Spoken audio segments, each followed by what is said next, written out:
Horizon TV, the beacon for the nation. Assalamu alaikum and welcome to the meet and greet show with yours truly, Aisha Khan.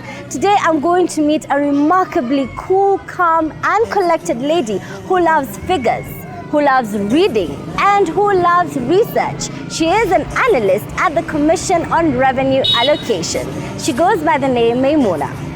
Maimuna is notably the fastest growing employee in the Commission. Commission of Revenue Allocation, CRA, is an independent commission set up under Article 215 of the Constitution of Kenya 2010. Its core mandate is to recommend the basis for equitable sharing nationally.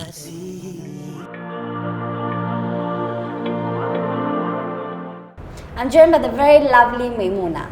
Maimuna, welcome to the show. Thank you, Aisha. It's lovely to be in the show. It's lovely to host you. Well, Maimuna, describe to me who you are. Wow, my name is Maimuna. Like you said, I'm a calm person, like you described. I'm a happy person. I'm a mother of two. I'm a daughter of, a beautiful couple. I'm a sister to about 8 siblings. MashaAllah, so you're 9. Yes, we are 9. And my profession is between an accountant, researcher. That makes me a public finance expert. Amazing. Yes. Well, before we delve into that, let me go back. Let's go back, to your life way back then. Tell me about your life growing up. My life growing up, well, I grew up in Isli. We are a family of, like I said, 9 kids. So running around I went to primary school in Isli Primary School. I graduated class 8 from Westlands Primary. Yeah, I remember the things I remember about growing up in Isli is walking. I just took a very long time getting to school. Yeah, looking around everywhere before I get to school. I remember that a lot. I remember I didn't like school a lot. Who likes school? I was very verbal. Yes, and I was very verbal about it. Yeah, I would say a lot to my parents, like, who invented this? Do normal kids go through this? And given that we were kids of, my father was a sheikh and my mother really believed in Islamic studies, we had a very intensive, I could say, childhood program. Like after school, kuna these ma'alim at home. So you used to go to Duksi? No, he comes at home for tahfidh, and then there is also madrasa. So in between school, there is the ma'alim at home, and so basically that was my childhood. Then I thought normal kids don't live like this, but now I think that was the best gift my parents gave me. We never get to realize it then. When we grow up, we appreciate it. Now, Maimuna, let's go into you becoming a teenager at the age of 19, finishing high school. Now, your career choice. Tell me about that. Wow. I've always liked mathematics in school. I enjoyed. A brilliant child, I see. Yes, from primary into high school, I enjoyed mathematics. I knew I wanted to venture into an area which would require me to do analysis of some kind, play with numbers. I finished high school, and after the exam, my analysis of myself was I would not make it to university. So I decided to do CPA. And I did CPA. That was as you're waiting for your results? Yes. Okay. So as I was continuing with the CPA, the results came out, and apparently I did very well. So that meant I qualified to go to university. And so in university I took up a course called Applied Statistics. And from all courses, Maimuna, there is nothing else that you wanted to do? I told you, I love mathematics, so statistics was befitting my passion in mathematics. And I continued the accounting to the end. I finished up to section 6, finished. And in between university, I always got an opportunity to work as an accountant. That's the advantage the accounting gave me. I could always get a small job of a few thousand shillings too. 10, 20. Yes, yes, to be able to push my holiday and get stipend out of that. So it was good. It was really good. Yeah. Maimuna, you grew up in Isli, as you just mentioned. You had to leave your home to go to university. That's at Maseno University. How was life for you? Wow, for me, university was that place that my parents were not there first. And so I didn't have the cushion. I felt I was stripped of this protection I had, and now I was just there in the open, and I had a lot of fears. I had a lot of fears about the non-Muslims, who they are, whether I'm safe around them. Why is that so? Because I guess growing up, the lessons that we learn through the systems, you know, there's us and then there's them. You know, somebody who is not you is harmful. Is something you don't know, so it's harmful to you. So I that's a perception I had. So basically, I spent a lot of time between class and my room, and I had one very good friend. Yeah, we've been friends for years. Yeah. So my memory of those years in school is I was not involved in extracurricular activities because of that fear. I was scared of who are these people who are not me. Yeah, and I didn't fit in also very well with the ones that were in this box that I put myself in, which is Muslim, female, the same background as me. Yeah, we didn't have so much to talk about. We didn't have similar aspirations. So I would describe my years in school, university, as very lonely. Yeah, because I didn't really mix with people. Yeah, and I tried means of getting out of school, like just maybe get a job. It wasn't coming through. So I think it was a way Allah was telling me, pull through this, learn this, learn to live with other people. It's not so bad after all. Yeah. So I actually finished studying in Maseno up to 4th year. Now after that, after graduating? Yeah, after graduating. Looking for a job, did you go through that hustle of looking for a job? I didn't. Wow, how lucky. I did. Alhamdulillah, I didn't look for a job. I did my internship for about in Kenya Meteorological Department for about 6 weeks, and I could gauge this statistics thing. Yes, I like it, but I'm not likely to become a meteorologist. My understanding of statistics then was this is where I would have to go into. So immediately, after the 6 weeks, I used that internship for the schoolwork only. I didn't use it for my own progression of career. I got an internship program in Wilson Airport. I was working for a mentor, somebody I really value to date. I worked there for about 6 months as an intern as I waited for my last section of CPA, because doing statistics and CPA was a bit difficult for me. So, yeah. And in 6 months, I moved into a career with them as a management accountant. Very exciting career then. But after doing the reconciliation, solving the problem, then my career plateaued. Like, I wanted to answer more things. Then what after the numbers? Let me come to that. At one point, you left that job, a very lucrative, well-paying job, and you left that to move from the private to the public sector. What drove you to do that? Then I didn't know I'm moving into something lower. What I knew is I wanted to be mentored more than what I am.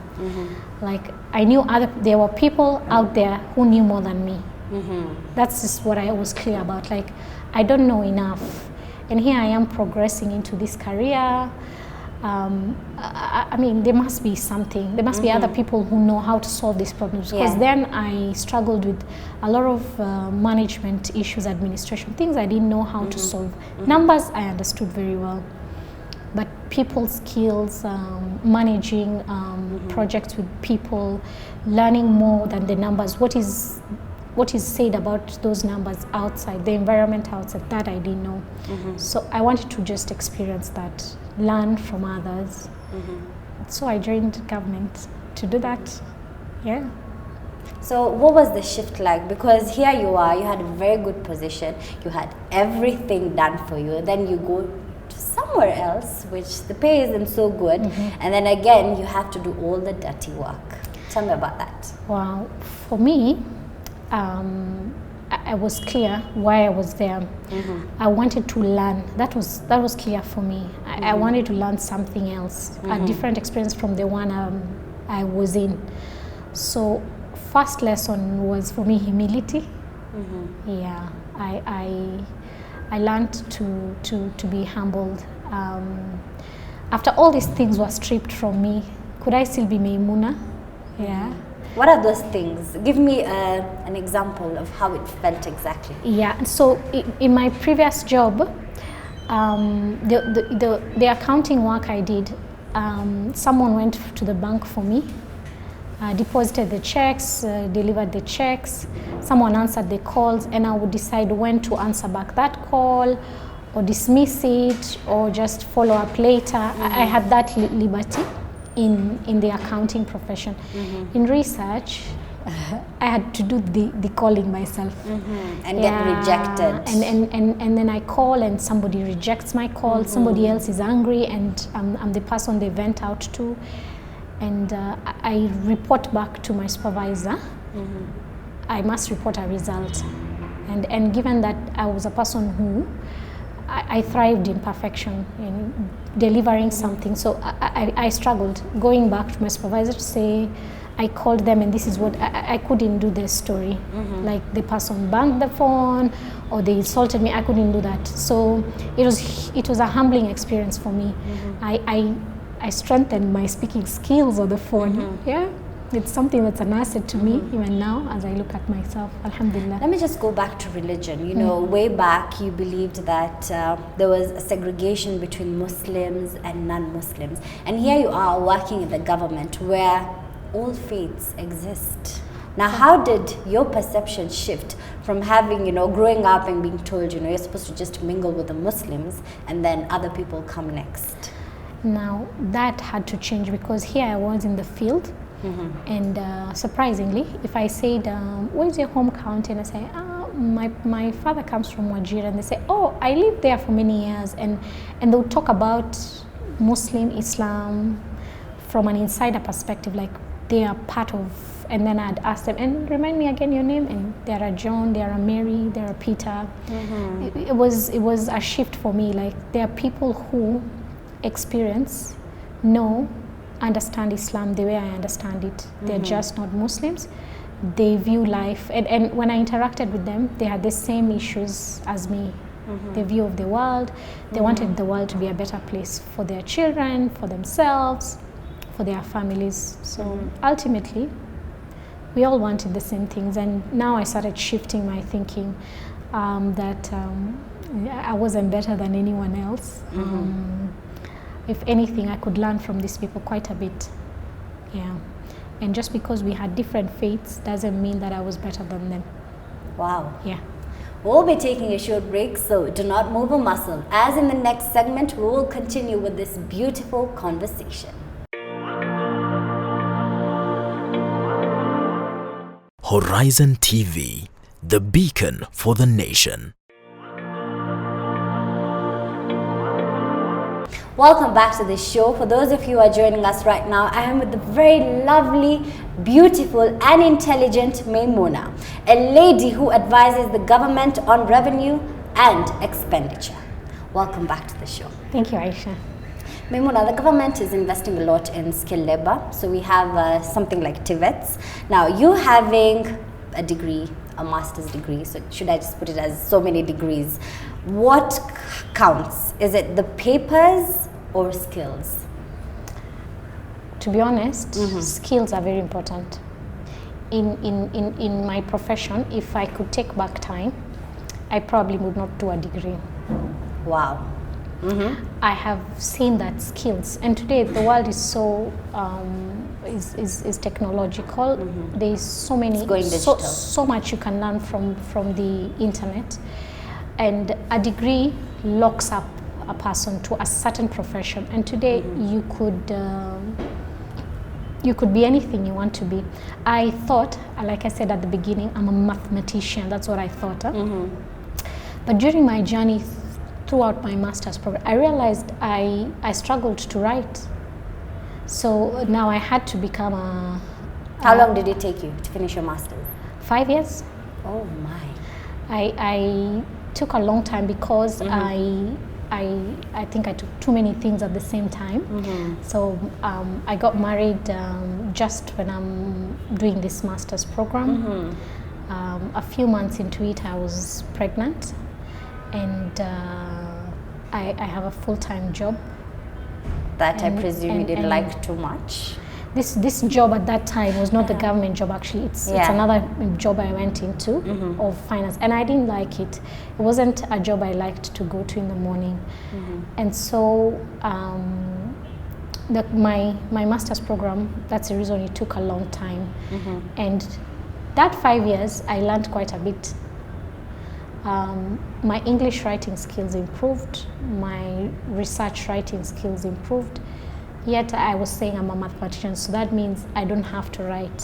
So this is a skill, it's just a skill, knowing how to write better. If I had an open mind that just because I know maths, I can do something else, then I would have done just that. But you know, the boxing of my mind that I'm a numbers person, I'm an accountant, so I don't have to learn. You just keep yourself in that box and you don't want to learn anything else. And you'll be surprised, you can learn so much. And now, when I began accounting and research, I thought the two would not marry. Now, the world is going research. Accounting, even if you're doing accounting, you have to show evidence of what your decision is and what you think is a view of the world on this particular subject, or how the trends are going to be. That's statistics, that's research, applicable. The two marry. So skills are, it's the thing that will enable you move to the next level of whatever it is you want to do. It's your career, it is your relationships, you know, human relationships you have, it's your religion, it's your spirituality. It's that thing that enables you to do that. And no one cause can describe that for you. I consider myself a jack of all trades. Yes. You just mentioned the world is going research. Now let's link research, data collection to Islam. How important is statistics when it comes to Islam? Wow, it's very important actually. For me, I constantly feel this ummah needs to be able to do research, because constantly I feel even the talks we have, the khutbah we have in Jummah, it's important that it is oriented to the group of people that are there. It'd be interesting to know here at Jamia how many male come to the masjid every Friday. What's their demographic? What's their age groups? You know, what are the issues that they'd like to hear the imam speak about? What's the population of women who come to the masjid? What's the comparison between the women who come to the masjid and the male? What are the careers they're in? You know, are we all? It'd be very interesting to see that, because then it informs the imam who his audience is, and then he's able to speak about an issue that affects the ummah, the population. Statistics are important. It's what you'd use for zakah. It's what you'd use to know how many poor are there, what is their level of poverty, if it's that, and so also many other what things to give them in return, because you need to know the need for you to actually come and give them a lecture on it. Yes. Now let's go into your social life. Career women are known to be very opinionated. Now you're a married woman, you have 2 children. How do you manage to balance between being a career woman and at the same time a family lady? It's possible to do that. You can have a career and you can have a family. You just have to know what you put where. First and foremost, I'm married to a lovely person as a husband. Was it love marriage? No. How did it happen? Tell me about it. My husband is a recommendation of my parents. My mom, my dad recommended, and I considered. And at that time in my life, I was a very religious person. So I asked myself 2 questions. Does he meet religion and character? And the answer was yes. So I didn't dive into any other. The homework had already been done for me. It's a person who's known. So I said, Bismillah. let's do this. Of course, my mind is working overtime and saying, what logical, educated woman does something like this? I mean, you should be able to date this person, know who he is, blah, blah, blah, blah. But then I said, Allah said these two things, right? So I can as well be the research. Let's test and do it. 8 years later, Allah was right. Yeah. Now, you mentioned something to me, when I met you the first time, and you told me marriage is the best teacher. Yes. Why did you tell me that? Until now, it's still ticking in my mind. If I could if I could be a younger self, I'd get married earlier, because it's only in marriage that your character enhances. So my younger self, like there's people I see now who are my younger self, and I see that quality and I say, wow, that happened, and right now I wouldn't do them. Why? Because in marriage, my character has had to build for me to stay on in this thing. You reap what you sow. Yeah, if you're nasty, you reap loneliness, and you reap yes, the cold environment in the home. You reap that. If you change your character, if you improve on your personality, you reap that. You reap a happier environment, you reap a happier spouse, and you reap happiness yourself. So it's the one place that builds your character. Yeah. Now, you just mentioned about character, yeah? Now, self-evaluation. That is something that you have gone through. It's a journey for you. Take me through that. I'm always learning how to feel a weakness I possess in any sense. I told you I was terrible in English. It is a strength now. Yeah. Yeah. For me, where I have a weakness, I strive to find out what it is, and I work towards filling that up. If it's reading, if it's not reading, I'll take up a class on it to learn from another person. If not that, I would learn from another. I would seek mentorship from another person to learn from them. But constantly, I'm always learning. You're working in a place where there's so many different people. You can easily lose your cool. Now, how do you maintain to be so calm? Calmness is emotional intelligence, right? So with time, I have learned what makes people lose their cool is that your emotion is in your control. You have that power, so you can determine whether you want to get angry or happy, or that emotion is your determination. The it's not the reaction other comes person. from you. Yeah, the response is yours. It's not from the other person. So practice. But first and foremost is learning that this is all I have to do. Then from there, practice. Practice makes perfect. It's what enhances, for me, my ability. And thank you for the compliment that I'm calm. I'm learning. After this session, I'll also practice, and I might just become a Maimuna. Yeah, Maimuna, tell me some of your success stories in government. One of your biggest success stories in government. Okay. For me, where I work, I have been able to drive policy discussions on what is allocated in terms of resources to the lower levels of government, which is county government. For me, that is a major success. Policy discussions which has seen employees, which has seen actually the lower level county governments getting more resources in any way that I have been part of that.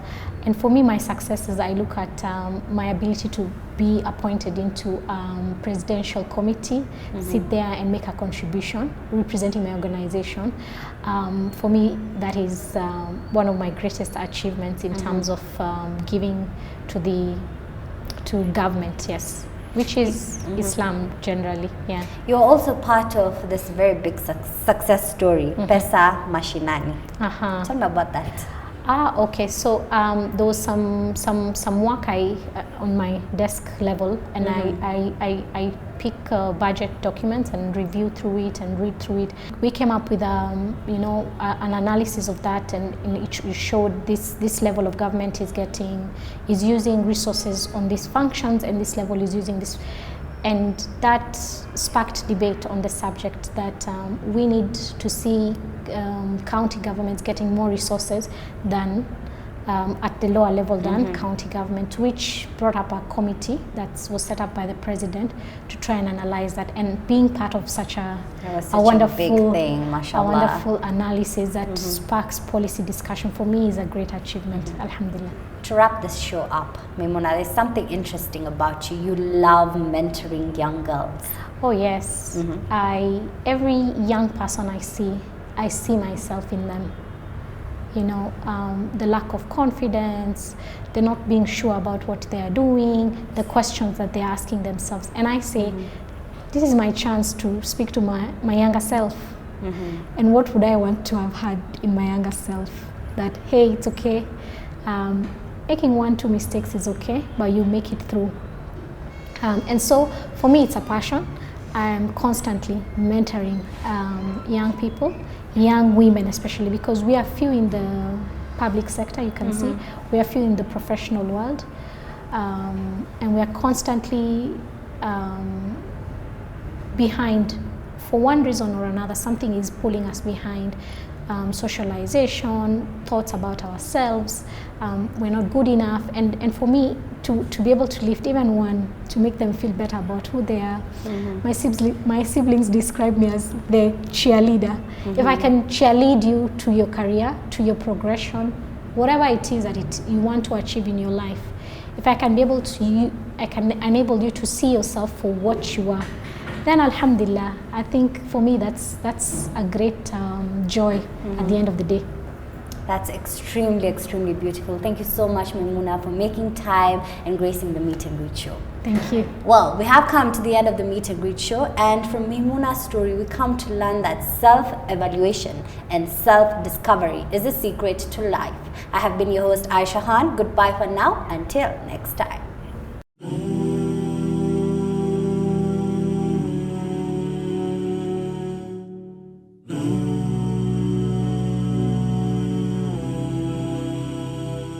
Everything I have, everything I own, everything I eat is thanks to you. Every breath I take, every bird I hear, every smile I see is thanks to you. Alhamdulillah, Alhamdulillah, Alhamdulillah.